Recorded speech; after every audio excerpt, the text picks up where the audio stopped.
Today, I want to share a story about how a moment of feeling completely down became the turning point that changed everything.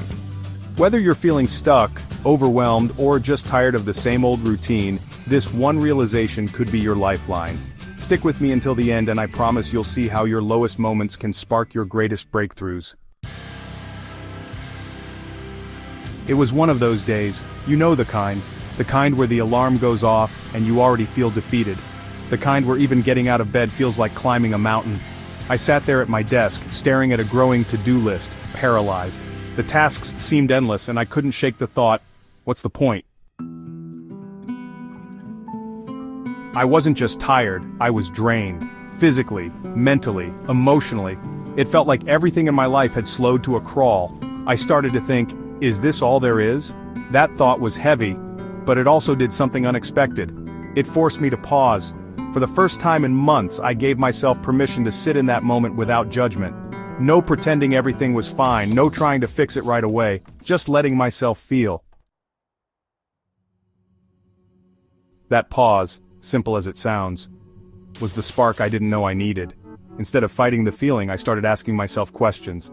Why do I feel this way? What's missing? What do I need right now? I realized something crucial. Feeling down wasn't a sign of weakness. It was a signal. My mind and body were trying to tell me something. Slow down, reevaluate, take care of yourself. So I started small. I made a list of tiny actions that felt achievable, even in my drained state. Drink a glass of water, step outside for 5 minutes, write down one thing I was grateful for.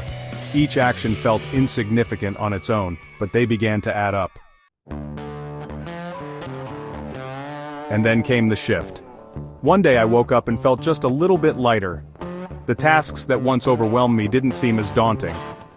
I began to notice the small wins: finishing a task, sharing a laugh with a friend, even just enjoying my morning coffee.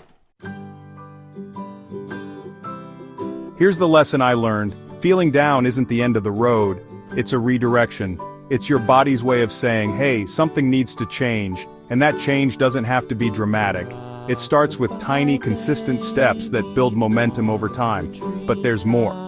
When I finally shared how I was feeling with a close friend, something unexpected happened. They opened up about their own struggles.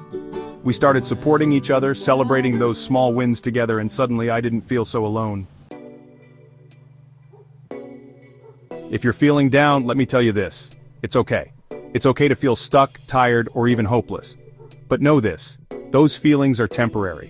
They're the first chapter of a bigger story, and you get to decide how it unfolds. The truth is, life isn't about avoiding the lows, it's about using them to propel you towards something greater. So, ask yourself, what's one tiny action you can take today? Maybe it's texting a friend, going for a walk, or even just taking a deep breath. Drop your answer in the comments, and let's start building those small wins together. And if this message resonated with you, share it with someone who might need that reminder. Life's best transformations often start in the hardest moments. Let this be yours. You've got this.